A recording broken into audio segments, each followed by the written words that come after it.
m'appelle Bruno Catala et j'ai 57 ans. Et pour l'instant, ça va. Je m'appelle Florian Siliex et je viens d'avoir 36 ans la semaine dernière.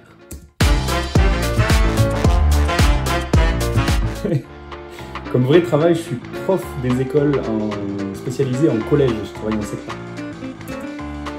Eh bien, je n'ai pas de vrai travail. J'ai arrêté de travailler en 2004. Je suis auteur de jeux. Et au-delà de la boutade, je considère que ça n'est pas un métier, que c'est simplement un parcours de vie.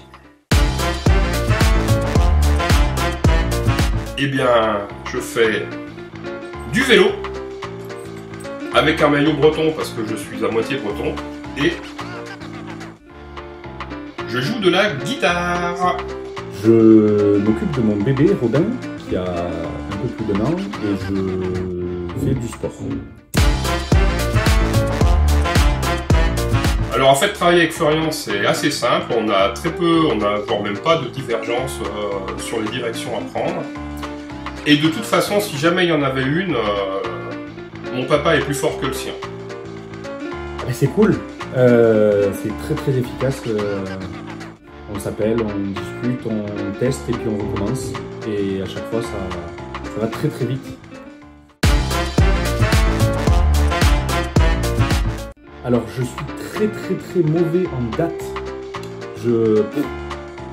Incapable, Bruno sera bien meilleur que moi. Par contre, je me rappelle de cette scène, c'est Bruno qui est allé aux toilettes à la cafetière, donc le lieu de travail de Valence, qui appartient à Tim Kedama et à Antoine Bozin.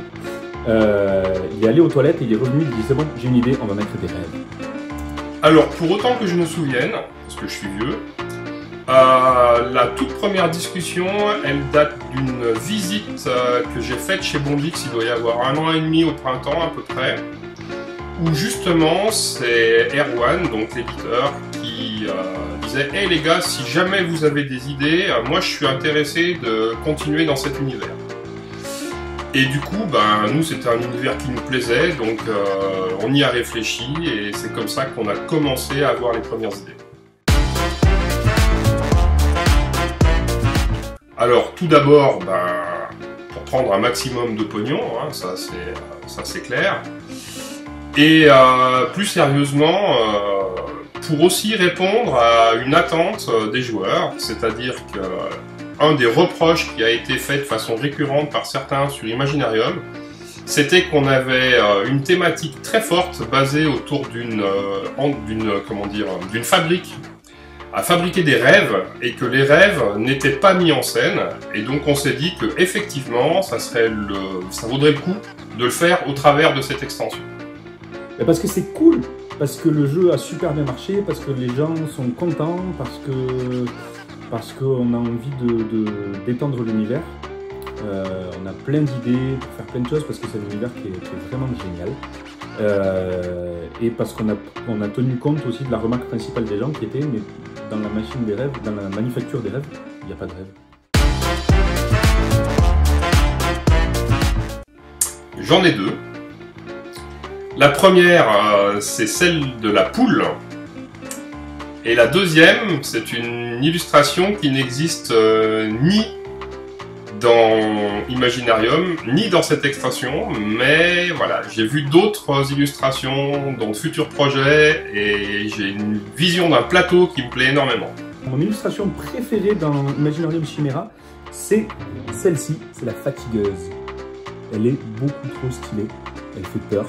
Il y a encore la blague des machines de vol qui ont des ailes, parce que vol qui a des ailes. Et voilà, j'adore.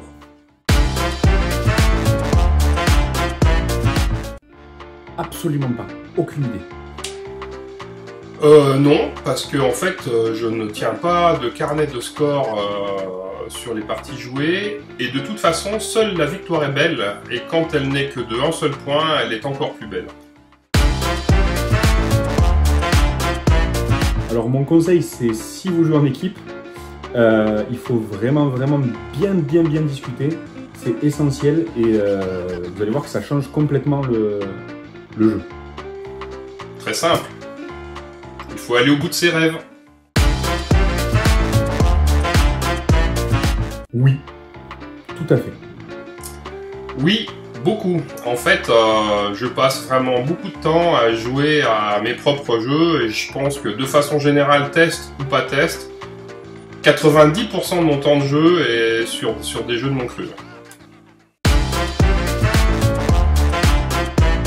Alors, je n'ai absolument aucune couleur préférée et donc j'aime bien généralement quand j'ai repéré quelqu'un qui a une couleur préférée, jouer cette couleur-là parce que ça le fout en l'air pour toute la partie. J'aime bien jaune et noir. Voilà. Du coup, à Imaginarium, alors je ne me rappelle plus, parce que mes pions sont... Attends. Ah. J'ai des magnifiques figurines peintes, et du coup, mon préféré, c'est bien le noir. Beaucoup trop stylé. Voilà. Après, je vous avoue que le chapeau, là, il est vraiment super. Du coup, j'hésite. Voilà. Noir ou blanc à Imaginarium, noir ou jaune dans les autres jeux. Quicks en Roll and Write, Cosmopolite pour l'ambiance et Sight en gros jeu. Alors, mes 3 jeux préférés, je dirais Keyforge, et puis aussi Giges, et puis aussi Le Seigneur des Anneaux, La Confrontation.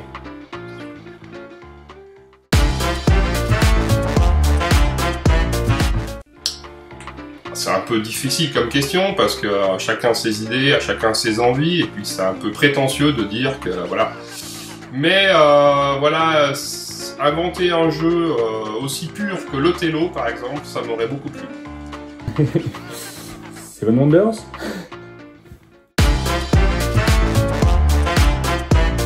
Alors, soit dans mon collège, mais là ça va vraiment faire creepy, soit au bar à jeux Les Castors à Montpellier. Eh bien, en cette période bien particulière, les joueurs ont le plus de chances de me trouver dans ma boîte mail parce que j'ai mis en place un système de dédicace dématérialisé, en fait. Il suffit de m'envoyer un mail à cette adresse, tout en minuscule, bdm@me.com.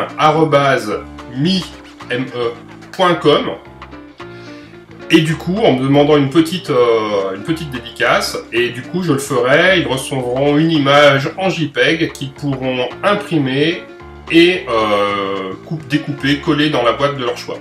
Voilà.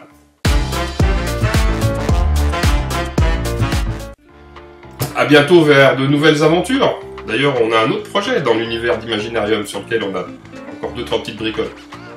Bah, merci beaucoup pour toute cette aventure, c'est vraiment...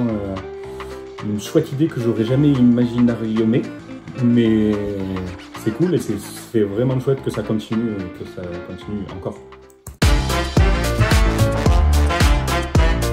Au revoir, bonne partie d'Imaginarium Chimera. À mon public, faut dire à mon public ou pas?